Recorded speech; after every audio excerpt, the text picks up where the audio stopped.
Vamos con la segunda parte del video sobre materiales, especialmente hablando sobre lo que son las propiedades de los materiales.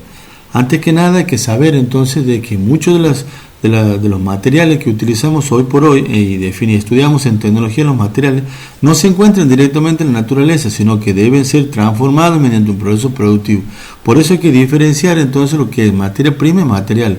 Los materiales, van a ser todos aquellos que resultan de un proceso productivo, de una actividad tecnológica que utiliza las materias primas como insumos que se obtienen de la naturaleza para someterlos a un proceso, un valor agregado y transformarlos entonces en material.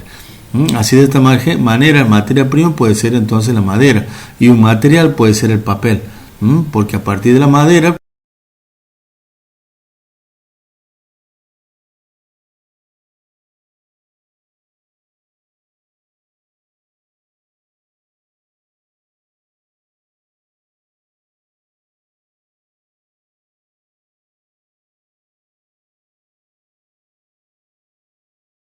podemos utilizar y están ampliamente extendidos en la vida del hombre. Casi en todo lo que el hombre conoce hoy en su realidad participa el plástico. Los metales se extraen entonces de los minerales de la tierra y de la roca. Entonces se lo utiliza mucho por su durabilidad, por su brillo, por su conductividad eléctrica, en construcción principalmente y en otros tipos de utilizaciones. Los materiales pétreos entonces se extraen entonces directamente de las canteras de roca. Ellos son el mármol, el vidrio, el yeso, el cemento que se usa en construcción. Los materiales cerámicos son aquellos que se obtienen moldeando arcillas y horneándolos a altísimas temperaturas para obtener, por ejemplo, todos los accesorios que se utilizan en un baño, desde un inodoro, un bidet, un lavabo, los platos de vajilla, etcétera, están hechos de cerámica. Por ejemplo, la cobertura entonces del transbordador espacial o de las naves que van a retornar a la Tierra luego de regresar al espacio por la alta temperatura que soporta una cerámica, también están recubiertos de material cerámico. Los materiales textiles son aquellos que se utilizan en forma de hilo para elaborar tejidos que pueden ser naturales entonces o artificiales. Y así entonces vamos a entrar ya a lo que serían las propiedades de los materiales. Las propiedades de materiales se clasifican, hay una gran clasificación en las sensoriales que son estas, las físico-químicas, las mecánicas, las tecnológicas y las ecológicas. Y dentro de ellas vamos a ver que hay una subclasificación. Importante de esto, concepto que deben grabar, es que cada material tiene sus propiedades que lo diferencian de los demás y sobre todo determina qué puede hacerse con él o no. Por eso es importante conocer las propiedades de los materiales para poder escogerlo en el uso tecnológico que se le va a dar.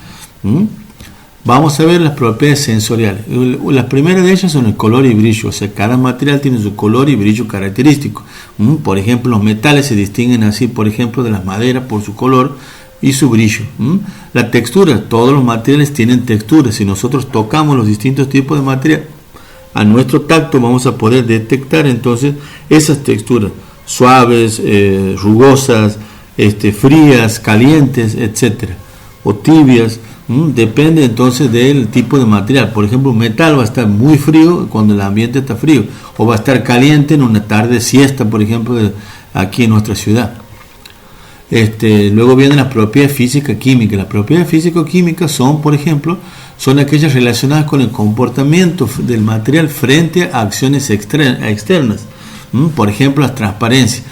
Es el comportamiento que tienen los materiales frente a la luz. Están los transparentes, los translúcidos y los opacos. Transparentes dejan pasar totalmente la luz, podemos ver a través de ellos. Los translúcidos dejan pasar algo y los opacos directamente no dejan pasar nada. O sea, los translúcidos se ve algo y los transparentes se ve todo. De ejemplo, el vidrio sería uno transparente. Un vidrio entonces con algún esmerilado, sería translúcido, y si le pusiéramos una película directamente negra sería opaco. O un vidrio translúcido puede ser que tenga algún tipo de coloración. Lo mismo pasa con los acrílicos o los plásticos también.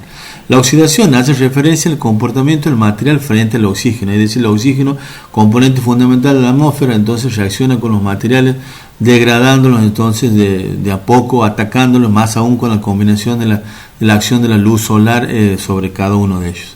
Normalmente el efecto es la oxidación. En el caso de los metales se pone naranja, se blanquean el aluminio o el zinc o las chapas de zinc, por ejemplo, que es muy común en los techos, o los plásticos de los que están expuestos al sol también sufren deterioro, de oxidación. Conductividad térmica. ¿A qué se refiere esto? La conductividad térmica y la conductividad eléctrica son dos propiedades de los materiales que hablan de la capacidad que tienen de poder transportar electrones y de generar una corriente eléctrica en el material. Y la conductividad térmica hace referencia fundamentalmente a la capacidad que tengan de transmitir el calor. Así vamos a poder tener aislantes térmicos o aislantes eléctricos y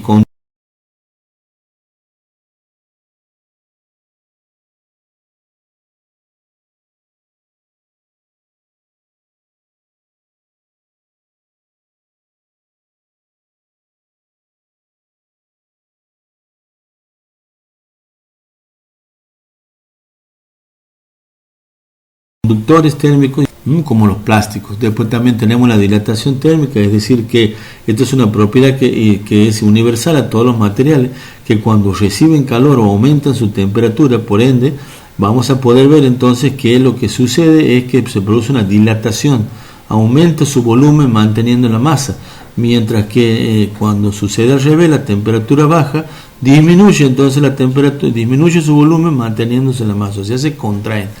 Eso es importante. La densidad es una propiedad muy importante que relaciona la masa del material con su volumen. Esto es fundamental para clasificar los materiales que lo vamos a ver.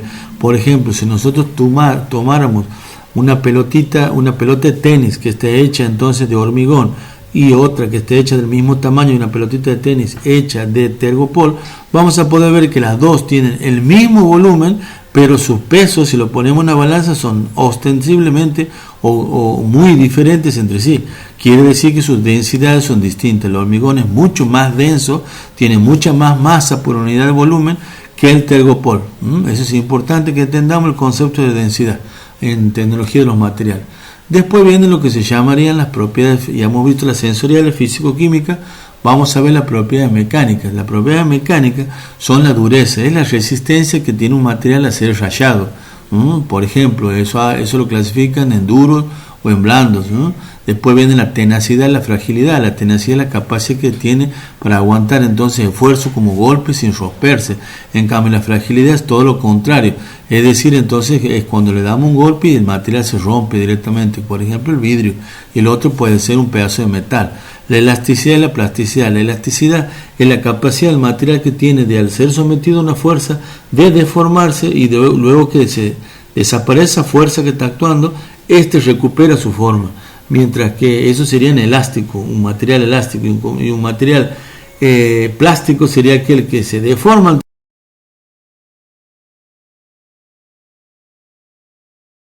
de la fuerza cuando por ejemplo, se comporta de manera plástica.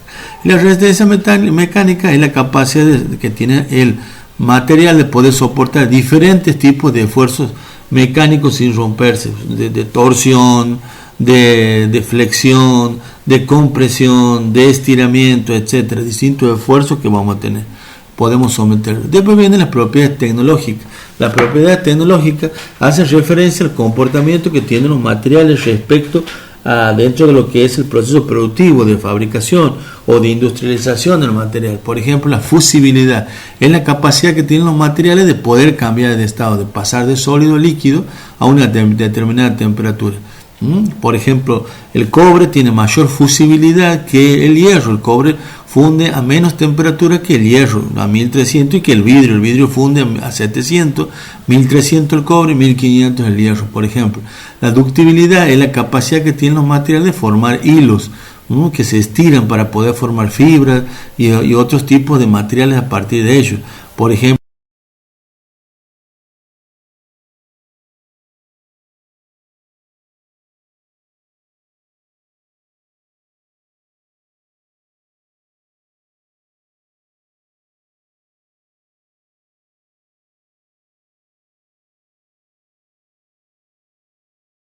de esto puede ser el aluminio. Se lo lamina mucho, la lámina de aluminio se utiliza mucho en los envases de cerveza, los envases de gaseosa, para fabricar otros tipos de materiales a partir de ello, como por ejemplo el Tetra Pak de las cajas de jugo, de vino, tiene una capa de cartón, una capa de aluminio y capas de polietileno a ambos lados. Por eso se llama Tetra Pak, porque tiene 4 materiales en uno. Luego tenemos las últimas que vamos a ver, son las propiedades ecológicas. Las propiedades ecológicas son la toxicidad, o sea, si el material es nocivo para el hombre, para el medio ambiente y para los demás seres vivos que pudieran estar en contacto. El otro es la reciclabilidad, es la capacidad que tienen los materiales de volverse a utilizar, de entrar nuevamente en el ciclo productivo. El plástico número 1, reciclabilidad, es el PET, el polietileno tereftalato, que es entonces el plástico que forma parte de la botella de 500 centímetros cúbicos. Y el último es la biodegradabilidad, es la capacidad que van a tener los materiales de poder ser degradados con el paso del tiempo por la acción misma y propia de la naturaleza.